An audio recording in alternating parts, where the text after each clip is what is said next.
In the forest, Yudhishthira stood before the Brahmins who had shared their exile, and his voice shook. We were cheated of our kingdom and reduced to poverty, he said. Yet these years with you have passed in joy. Now the 13th year has come, and we must part, for we must spend 12 months undiscovered by Duryodhan's spies. Bless us before we go, and may no one betray us out of fear or hope of reward. Dhaumya, their priest, comforted him. Parting is hard, and the dangers are great, he said. But you are too wise to be daunted. You must disguise yourselves. There is no shame in it. And he reached for the oldest examples of all. The gods themselves have hidden their forms for good ends when the hour required it.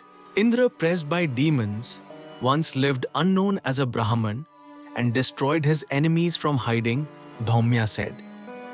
Vishnu became a child in Aditi's womb and took Bali's kingdom for the world's sake. The fire god hid in the waters. The moon vanishes from the sky each day. And Vishnu himself came down as Dasharatha's son and bore long sorrows to kill Ravana. The greatest souls have sanctified disguise for a good purpose. You too will hide and conquer and rise.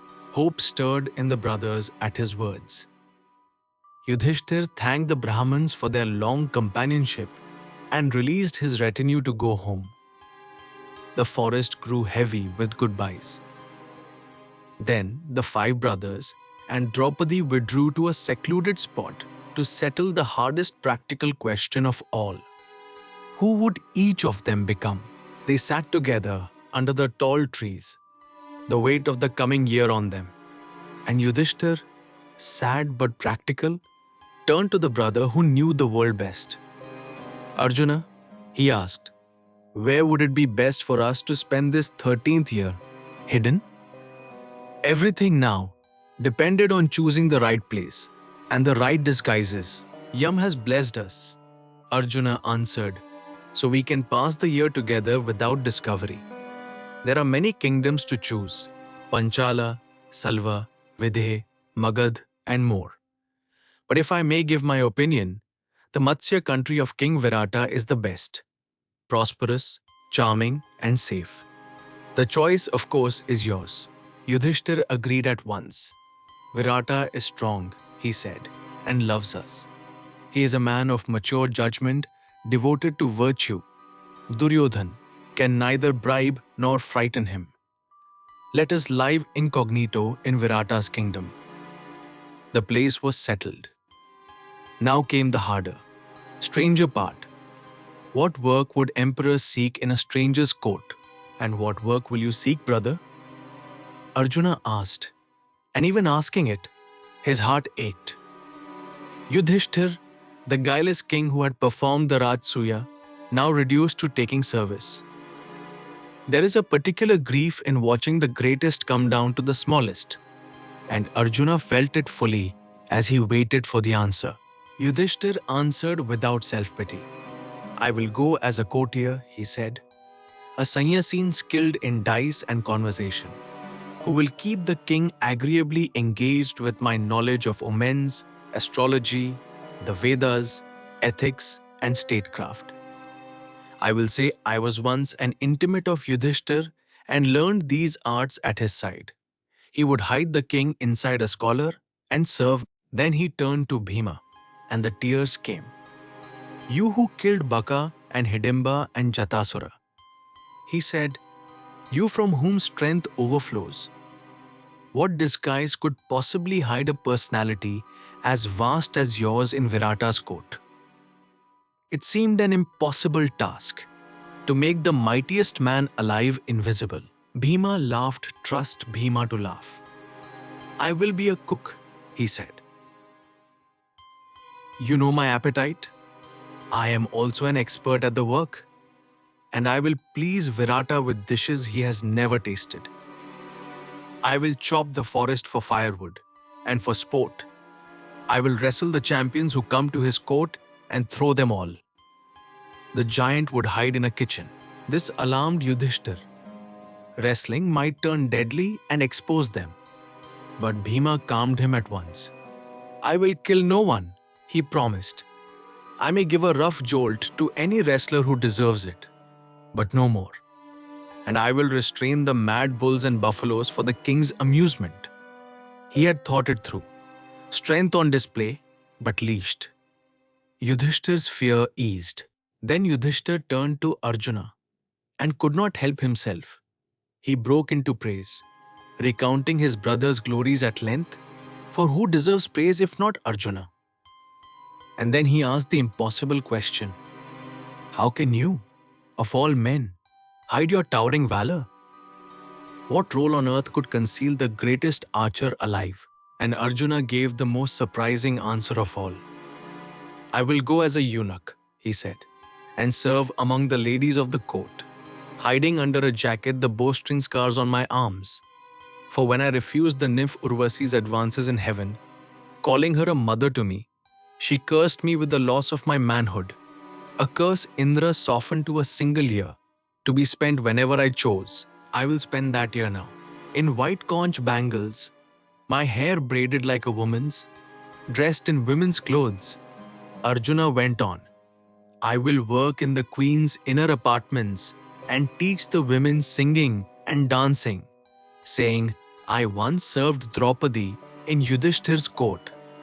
And he turned to Draupadi with a smile. The greatest warrior of the age would pass the year as a dance teacher named Brihannala, and Yudhishthir wept openly at the thought. Has fate decreed, he said brokenly, that he who equals Krishna himself in fame and valor, who stands high as golden Mount Meru, must go and serve Virata as a eunuch in the women's quarters? It was, to him, the cruelest of all the disguises. The sun forced to pretend it gave no light. Then he turned to Nakula, and thinking of Madri, Nakula's mother, dead these many years, his tears fell again. What work will you take up, my brother? And Nakula answered gladly, I will keep King Virata's stables. I know the heart of horses, their ailments and their cures. I can ride and break, and harness and drive them. I will say I once tended the Pandav's own horses. And you, Sahadeva, asked Yudhishthir, you with the intelligence of Brihaspati and the learning of Sukra, what will you become? Let Nakula have the horses, said Sahadeva simply. I will tend the cows. I will guard Virata's cattle from disease and from wild beasts. So the wisest of the five chose the humblest of trades and asked for nothing grander. 5 brothers, 5 disguises. One remained, and then Yudhishthir came to Draupadi and could not speak. She was dearer to him than life, a princess nobly born and tenderly raised, worthy of all reverence and protection. To ask her to take service felt like sacrilege, and shame and despair choked the words in his throat. Of all the disguises, hers was the one his heart could not bear to name aloud. But Draupadi saw his grief and answered it with courage. Do not sorrow on my account, best of kings, she said. I will be a Sarandhri, a companion and hairdresser to Virata's queen. Such an attendant keeps her freedom and her chastity by right, and I will guard both. I will braid the queen's hair and pass the days in light talk, and say I served Draupadi in Yudhishthir's court. Thus, I will remain unknown. And Yudhishthir, moved, praised her. You speak as befits your noble line. With all 6 roles settled, Dhaumya gave them a priest's practical wisdom on serving a king. For a court is its own kind of forest, full of hidden dangers. Be ever vigilant, he said. Serve without talking too much. Give counsel only when asked. Never obtrude it. Praise the king when it is fitting. Do nothing, however small, without informing him. For a king is a fire in human form. Do not go too near, nor seem to avoid him. Trust no king too far. Dhaumya went on. However favored you are, behave as though you might be dismissed tomorrow. Never presume on his affection. Never reveal his secrets. Take no gifts from citizens. And above all, keep the strictest delicacy toward the ladies of the court. Then he blessed them. Live thus in patience for 1 year, serving Virata, and afterward you will regain your throne and pass your days in happiness. And the 6 of them rose, put on their disguises and their new names, and set out for the kingdom of Matsya, into the last, most dangerous year of the exile.